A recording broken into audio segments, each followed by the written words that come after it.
And welcome back to another edition of the EDF College Football Podcast. I'm your host this time, Tom Johnson. I'm joined by Lamar Fields, who is a Florida Gators fan to the fullest. And I'm also joined by the one and only Lamar Fields. How are you guys doing? How's your week been? Got a good show on tap tonight. Well, I've pretty been good. good. Been good. Love college football. Can't wait for this week. Big games.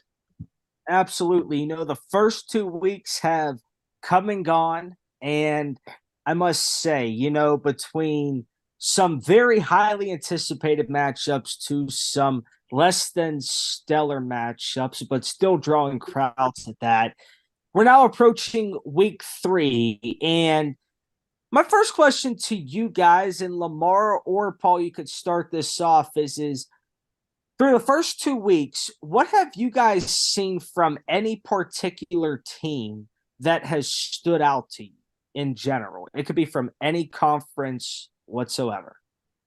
Hmm. Go ahead, Lamar. Um, Clemson struggling to start the season a little bit. Duke really gave them a tough game and beat them. The team they played last week, I think it was Georgia Southern, but it was 17-17 at one point. But before the talent kicked in, they took over. But Clemson has struggled so far. I mean, they got Florida State next week, so they better start trying to get it together. Yeah, that's going to be a good game right there too. I can't. That's a good ACC game right there. For me, I'm going to be a homer or bandwagon, whatever you want to call this. But for me, it's Oklahoma or Colorado.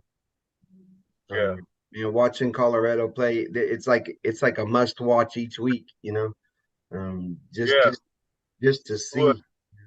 yeah, who'd have thought well, seven o'clock game for me, 10:30 for the East Coast. Yeah. Game that a lot of eyes gonna be on watching Colorado State. Yeah, and how many times have people watched that game actually? I mean, Yeah, I lived there for 100 years, and you barely watch it when you live there. No, just kidding. Don't give me everybody. No, I definitely would say Colorado is surprising. I would say, yeah, overall, I would say Colorado is very surprising the first weeks. I don't think a lot of people saw them like gave grants the first 2 weeks, but the fact of the matter is Coach Prime is new to the program, and yet he's solidifying, I think, a culture there. And I think a lot of the players have bought into that culture, and they've bought into what he brings to the table. And even regardless with the news that has come out about 51 players through the portal or whatever you might have it, I think what really matters is how this team is performing on and off the field. And I think that overall, Colorado has shown that, much like Lamar and I have discussed, USC is probably going to be that dominant team to win the Pac-12, but I think Colorado Yeah, is definitely going to give them a run for their money down the line. I can't wait for that game. But it doesn't hurt also when you have a quarterback that throws for 500 yards a game. I mean, like yeah, Sanders has proven to be a real legit QB who what Mel Kiper just put him on his top 10 board, his early top 10. So I mean, he's climbing fast, and it's for a good reason. That kid can play ball, and that helps a whole lot when you got a guy behind center who can play like that and gives him that Absolutely. legitimate chance. Absolutely. Now going to week 2, and I just want you guys to give me the game that stood out to you first. I'm actually going to go first on this just because I just thought it was very unique how Texas literally beat Alabama.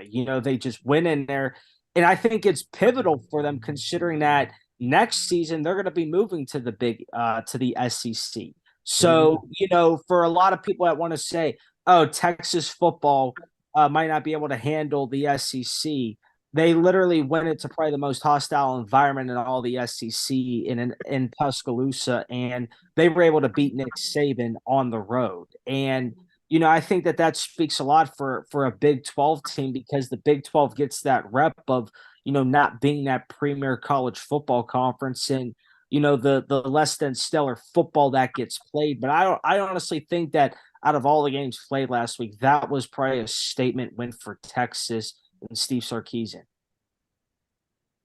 Me too, Yeah, it really. was. Go ahead, Lamar. Yeah, it was a good win for Texas. They needed that. Head to the SEC next year. Alabama quarterback looked like made some plays, but he looked like he couldn't processing the defense fast enough. So I think I just saw today that they making a quarterback switch for tomorrow. Wow. Alabama with a QB problem. Gotta love these days. Um, but what I like about the Texas game too, as well, is that they didn't want this to be. There was this talk about there can't be no rivalry yet, and Texas has to come into the SEC and do something before they get a rivalry game and all. Well, I think Texas just made that right quick, like winning that game at Alabama. No matter if Alabama wanted it or not, they want it back now. So that just became a sort of rivalry as they walk into the SEC. Another one that we get every year, which I mean, as you know, next year throughout college football, we're going to have great matchups when all these teams get to where they're going. It's going to be crazy. Mm-hmm. No, definitely. I definitely agree with that. Now, moving on to week 3. What game sticks out to you guys, Lamar? You can go first on this. What games have you looked over? What game looks the most impressive to you that you would say it's a must watch, and why? Before the season started, I had Penn State and Illinois circle as a big game to watch, but Illinois' defense is not good as I expected to be so far this season. Other than that, this week is kind of light to me as far as games to watch. This next week's games, that's going to be top notch. But like I say, because the schedule don't look good today, tomorrow when the games are actually being played, it's going to be a lot of good games going. Absolutely. For me, I got Saturday night set. I'm watching Florida, Tennessee, because that's going to be one hell of a ball game. And then right after that follows that is the Colorado State, and Colorado's become a must watch. So that's going to be a good back-to-back night. Those are the games I'm waiting for. But the backyard brawl too, by the way, you can't miss that. Great article by Tom right there on the backyard brawl. That's one of those classics. Yeah, definitely. I would honestly say this: if there are 3 games to watch tomorrow, number 1 would be the big noon kickoff game, Penn State at Illinois. It's the first time Penn State goes on the road. Notoriously, I like how James Franklin noted it in his Wednesday presser. He was just like, I think we might have a clinic starting here next summer about like how to open up on the road in the Big Ten because we're just notorious for doing it. I think every single time that he's been here for 10 years, they've actually opened up on the road. I'm not too sure about that, but I believe that that's the truth. But it's going to be interesting to see that big noon kick game. I know that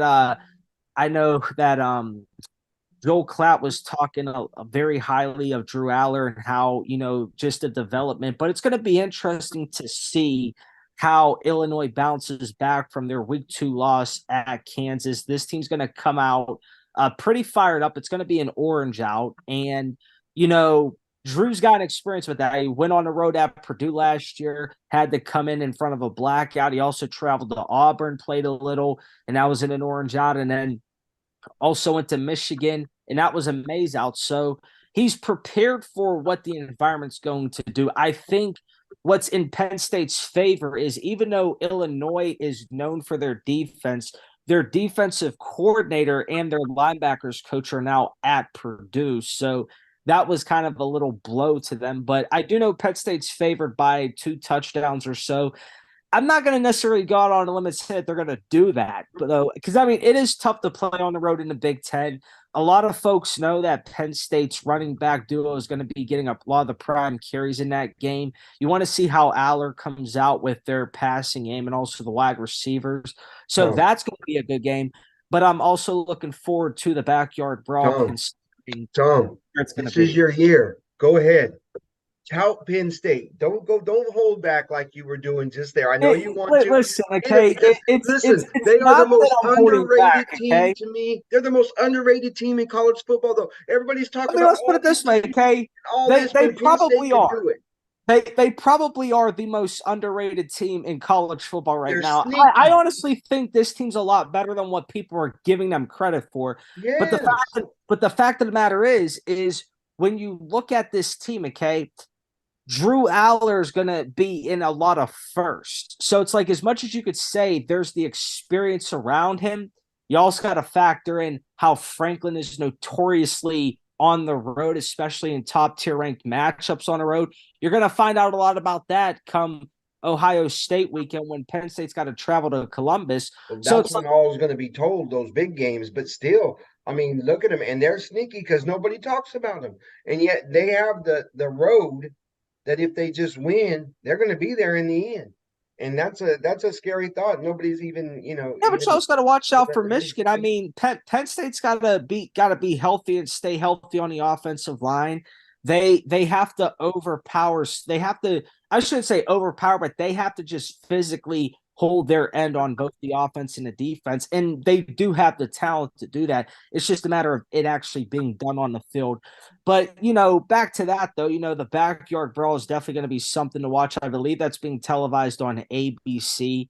WVU notoriously plays hard in Morgantown, and Oh yeah, I know that game's it's been always sold important. out for some time. It's going to be a stripe out there, especially just that's going to be a great game. I know the Lions moved in favor of WVU, but then also that Colorado State game. I'll make sure to stay up for that game, hopefully, and I know stuff. that's tough on the East Coast, man. You gotta. I mean, it's not necessarily that tough, it's not. But I I mean, know. other I'm than that, aging myself. those are my three games to look at.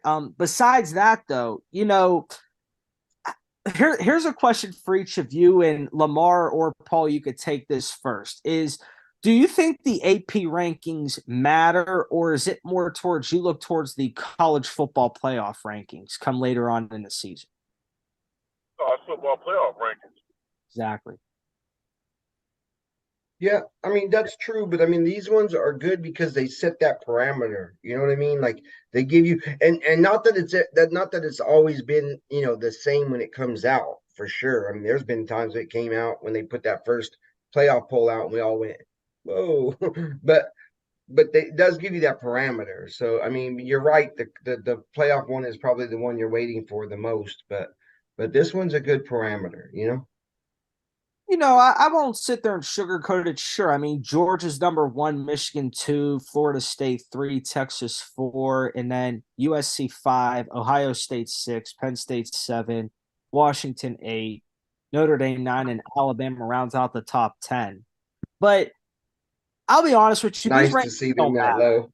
I mean, these rankings, they don't matter to me. I mean, I see how people question James Franklin. They question other coaches. Do the rankings matter? They really don't. I'm not worried about rankings right now because obviously, I mean, you've seen a team like Texas that has not really been ranked that high, and yet here they are now in the AP poll in the top four because they beat a top tier Alabama team that was ranked in the top four or whatever. Texas is good though. And I'm not disagreeing with that. I'm not. But my whole point though is okay, Texas has to build off of this now because now they got to go into every game saying we got confidence because you just can't go on the road at Alabama and beat Alabama and then And it's just like yeah, they talking about they're probably gonna be favored in every game the rest of the season now. That's what no, somebody was I saying. wouldn't doubt it. Yep. Yeah. I mean, I definitely wouldn't doubt that. I mean, I would honestly probably say that their schedule is probably favorable. I mean, you got Wyoming at home tomorrow. You're at Baylor. Then you got Kansas at home, Oklahoma at home. You're on the road at Houston, BYU at home, Kansas State at home. You're on the road at TCU, on the road at Iowa State, and then you Wow. close out the year against Texas Tech. Yeah, that's a pretty Not favorable. bad. That's a pretty favorable schedule, if I'm honest with you. That's I not mean, bad. it's just to me now. Here's a true question: based off Texas going and beating Alabama at Alabama, does Texas win out? Like, is there no question that you could say without a doubt Texas can win out? They can, but I don't know if they will. It's always some Or games. what do you think's a trap game for Texas if I think they I do? think and all them. I think Texas Tech Yep. is pretty decent. I know but Texas Tech 0-2. That Red River rivalry. Yep. Yeah, but they playing good football, man. They had Oregon. Mm-hmm. Baylor always surprise you sometime from week to week. So you never know, man. They should win the rest of their games, but Kansas State hard will to sneak say. up on them. Yeah. Oh, Texas Tech's 0-2, Baylor's 0-2, Yeah, TCU's 1-1. yeah, Texas Tech played Oregon. Who Texas Tech lose to that first game? They let's see here. They lost to Wyoming. Yeah, Wyoming ain't no slouch either. They play pretty good ball out there in the Mountain West. I think it goes to show, and this is the thing is it's easy to look ahead at the schedule, but at the same time, this is why I always preach look at the game that's right in front of you because I can almost bet, okay, this is a prime example. Looking at Pitt versus Cincinnati last week at Acrisure Stadium, okay, I can almost bet you that the way Pitt was playing, they were so looking forward to the game ahead against WVU in the backyard brawl. And what happened? Cincinnati came to play. They had control for most of the game, and they ended up winning. You just I agree with Lamar. I think that there's going to be trap games. These teams got pride. Texas Tech down 0-2 already. The That teams get better. The teams get better as the season go on, even the ones that's not very good. exactly. As long as they stay engaged and still playing hard. Yes, that is what matters. It matters if you're staying in games and you're doing what you need to do. And I'm happy for Texas in what they did. They went on the road and they made a statement. But you want to be able to uphold that statement. You want to be able to say, yes, that's who we are, because that's like if you go down the road and you lose, and there are trap games, there are games that Texas could fumble. So, We should disagree with that. so Tom, let me ask you something. In saying that same thing that you just said, does Colorado have to do the same thing? Because they won big game, and now they're like they're like favored for Colorado State. They're starting to get that where so now do they have to win each week to up it, or Lamar? Do they have to keep winning, or can we just do they get like a pass? Like if they win 4 in a row and then they lose, everybody goes, man, what a start, because they were so bad before.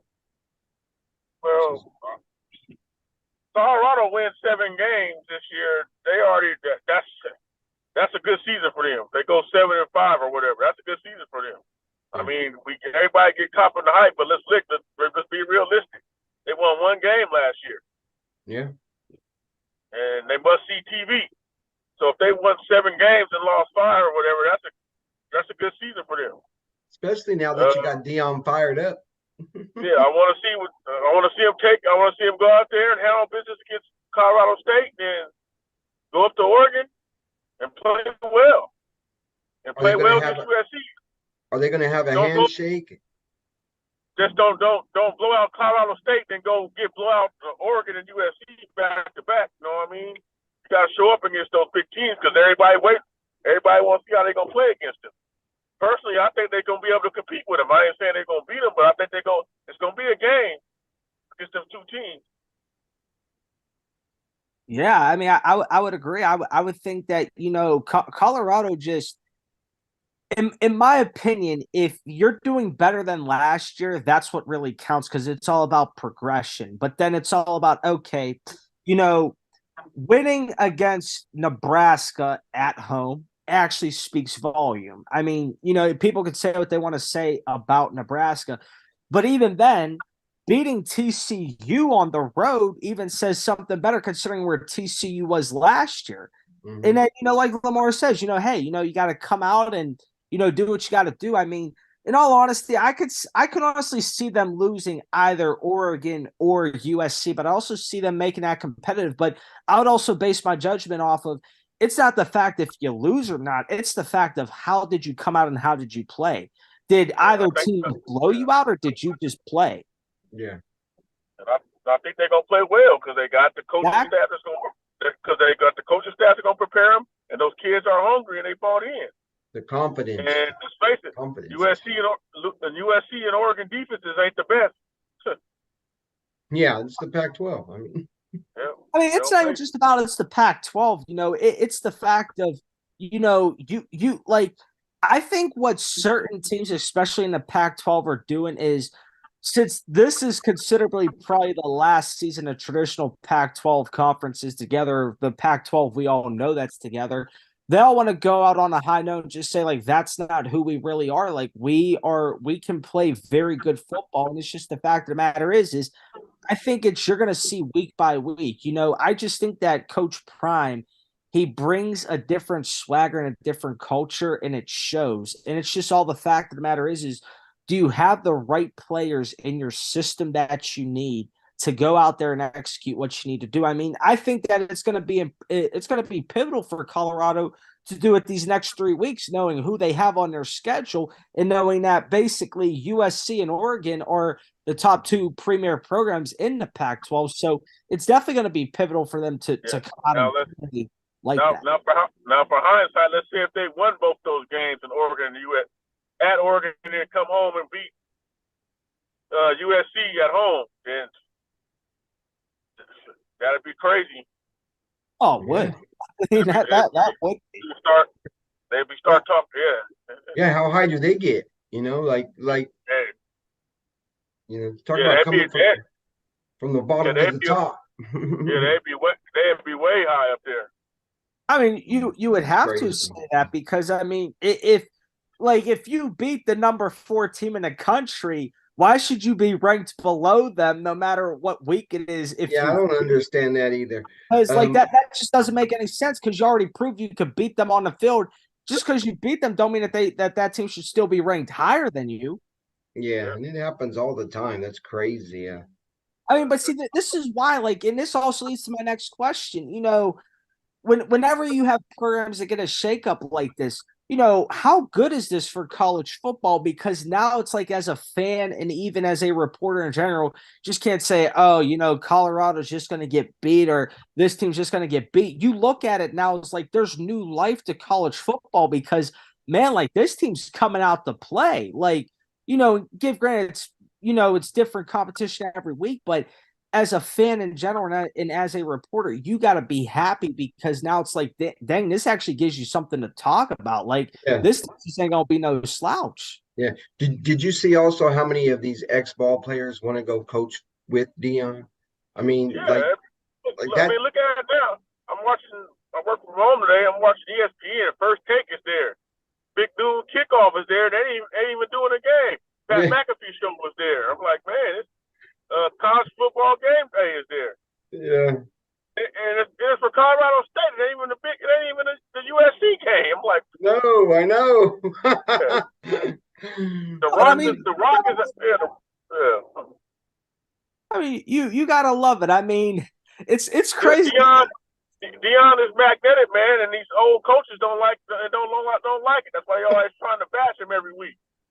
Yeah, but see, here's the thing, though. You got to welcome the swagger into college football. I mean, you got to love these coaches that changed it up. I mean, now, I will admit, maybe the Big Noon Kickoff being with Colorado 3 straight weeks is a little too extravagant. I mean, and then what are they going to do next week? Are they not going to go there for the USC? Let's put it this way. That would honestly be like College Game Day following some overhyped SEC team or Alabama everywhere every week, even going to like Michigan or Ohio State every week because we're ESPN College Game Day. Like at some point, it's just like, dude, like you gotta like give the team some breathing room. You gotta give somebody else some love too. There's all these other programs. No, see, the thing is, they love that. They love that stuff. All the Colorado stuff is. It's all documented anyway. Deion Sanders Jr., his son, got his own YouTube page. So every day they about it. They gonna really. I gotta. Deion, them kids gonna be on camera. I gotta look that up. He's got his own YouTube, huh? Yeah, but called Well Off Media. Then it's another one that it's like 3 of them. His nephew got one. Everything is documented. Media, huh? Yep. All right. I mean, Well, I mean, I get it. They like the attention and it's yeah. great, but at a certain time, hey, it's just, I'll you tell you gotta what. remember it's I college tell you football. what, some of these other teams better start doing it too, because he gonna start stealing recruits. That's right. And if he gets all But those that's a other good thing. players, Yep. um, okay. Yeah, we got about 10 minutes to go. But I mean, that's a good thing, though, Yep. because it goes to show, hey, like, because what happens if Colorado starts making a name for themselves in the Pac-12, which is literally what they're doing now? It's just like, man, do we really want this thing to actually be split up like this? Maybe some people might start rethinking, like, hey, maybe it might not be the best decision to do this. Yeah, and like I said, if they get those other players to go there and coach too, can you imagine that recruiting? If you walk in and you got Deion Sanders and Yeah, four you other got Hall of Famers. You got Michael Irvin telling stories. He on the sideline of the game. He talking to Yeah, Deion. He talking to Deion Sanders' son, Shador. Like, hey man, be patient, stay in the game. You got extra yeah. coaches on the sideline. I Hall mean, of can Fame you players. imagine the recruiting trip though? Like that would just be like you ain't losing any recruit that walks in that building with those Hall of Famers all over. I mean, I Yeah, wouldn't necessarily say that you wouldn't lose any recruit because a lot of times what it really happens is whenever you talk about that, it's does the recruit fit into the system? Is the development gonna be there? Because let's just say this, Colorado could do all this winning, but where's their development? Where's their Yeah, facilities? I Where's can say the their same. I can say the same thing with Georgia and Alabama. exactly? Where they got like 5-star athletes who ain't seen the field for the first 2 years. When they had Josh yes. Jacobs and all them on there, you can say that for every school. And they lose so many too every with this transfer Yeah. portal, man. I mean, those guys come and go like it's nothing But now. I tell you what the game breaker gonna be. If you want to play two ways, go to Colorado. Yep. Yep. They do have a few two-way players, which is interesting, but you got to also understand it's like conditioning. How long can you uphold that? I So mean, it's just they look conditioned to me when the first We're, game of the season when yeah, and we're TCU was gonna out find there. out. TCU was out there gassed, and Colorado was playing like they was fresh. Yeah, same thing with Nebraska. That fourth quarter, they were Yeah. they were you could see the wear and tear on them. well. Now that you say that, here's a good question. Are you guys surprised at the way Nebraska's played so far under Matt Rule, with especially all the hype saying that I don't think they playing that bad. I think that quarterback just he sucks. I mean, Lamar's bold and I love it. I love it. Let's get to the point. Tell us how you feel, Lamar. put on that Colorado game. Nebraska was playing with him for the whole first half, but this quarterback was fumbling shotgun snaps No, I'm like with twice, you. 2 or 3 times. I'm with you. I'm like, I don't like He saying was the players sole flat out problem. suck like that, but man, No, I mean I I got totally tenured over. Yeah. I mean, I totally agree with Lamar's coming from. I was actually like, to me, I thought Matt Rule should have made a prudent coaching decision to say, I'm taking you out because as much as you want to instill confidence in the guy, there's a fine line to draw with instilling confidence in the guy, just saying, dude, it just seems like no matter what we're doing, it's getting messed up. And it's Yeah, and just it like, could hurt you worse too, leaving you in. Like they talk about confidence, like you get crushed after a I mean, minute, you know?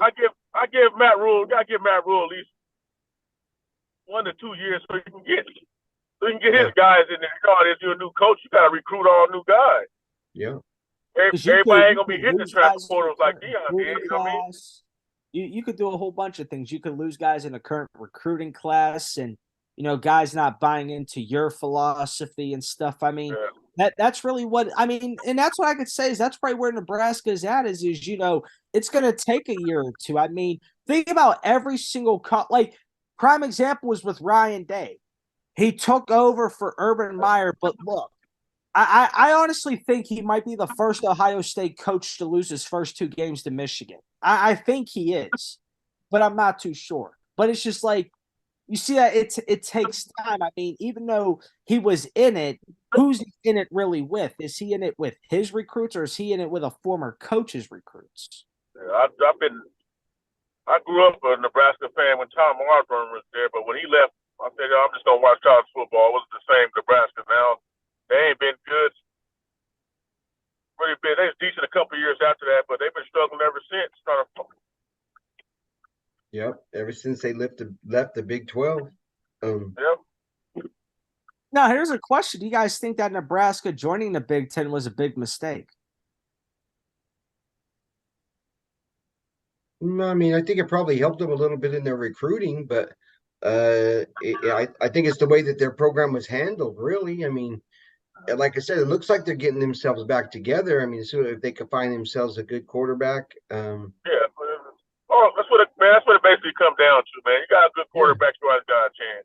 That's why Colorado's good. Exactly. Oh, the other talent there too, but quarterback The is main pretty big. focus, You got a good quarterback, you have a chance. Of your especially offense. in college football. Especially Yep. if you have a quarterback that can run and throw, because let's put it this way, Kay. Here's a good question for you guys. And I know I keep saying here's a good question, but these questions just pop off in my head. Do you think it's just better to be that quarterback that sits in the pocket and throws, or do you think it's better to be a dual threat to where it's like the guy can run and pass? Because depending on the system can depend on what's beneficial. But overall, do you think it's better to be the dual threat or just like the pro style? Me personally, I want a pro style that can't just move in the pocket. I don't need nobody to run the pocket. I just need to be able to move and elude rushers, or maybe run for a first down here or there. Kind of like what Sanders do. Sanders don't necessarily like to run, but he can move in the pocket. He always looking downfield, and if he got to run for the first down, he run. Yeah. Thinking about That's those true. dual threat quarterbacks, they get hurt a lot. Yep, and I want him to be that traditional pocket passer first. If he's dual, that can help you. That's great in some ways, but like Lamar said, you don't want him being Josh Allen. You don't want him running and flying over two guys and flipping onto your head and that kind of crazy stuff. But like if you look at Lamar Jackson, sometimes to me is the perfect fit. Like he runs when he has to, and then when he has to, he can do it. You know. Yeah, if it's me, I would honestly look for a quarterback with a lot of accuracy because there's going to be times where you need to make those timely throws in those tight areas. And Yeah. I will look for that first because if you could do that, you can honestly teach the running. You can teach the guy the instincts, but it's hard to find guys that can actually have an accurate arm and can throw on the money. Prime example, of course, is Drew Aller. I mean, seeing that guy throw some of the spirals he's throwing and like how like on the money he can be at times. I mean, he's still got time to learn, but just seeing something, it really makes me wonder how dangerous he can be fully developed. Yeah, he have his first big test next week. Oh yeah. I Oh mean, yeah. I'm high on Penn State, but I want to see what they match up when they match up against good teams. Yeah, you beat Delaware, West Virginia, gonna be Illinois, but what it comes down to in the e-sport, man, what you do when it's time to, you got a team that's gonna punch you back. When it's time to Exactly. Oh no, shine. that's what I'm looking Yeah. forward to. I mean, Yeah. that's why I say I'm not too hype on it right now because I want to see what he's actually going to do against legitimate competition as a starter. Like, how do you react? How do you bounce back from that adversity? Yeah. Well, he's pretty accurate, though, man, efficient, so. Oh, absolutely. I would say that's a great thing. Well, I know that was all that I had. Anything you guys want to add? I know we're approaching about a minute left on the podcast. I'm good, man. I'm just waiting for these ones to get over, some good games to get us through till the start of all these great games that are coming up. Can't wait for that. Next week. Florida Can't State, wait. Clemson next week. Iowa, Penn State, Colorado, Oregon. A couple other games. All those famous words. Can't wait. Yeah. Well, that's going to do it for this edition of the EDF College Football Podcast. For Lamar Fields and the captain himself, Paul Casanova, I'm Tom Johnston. We'll see you guys on the next one. Have a good one, guys. Good one.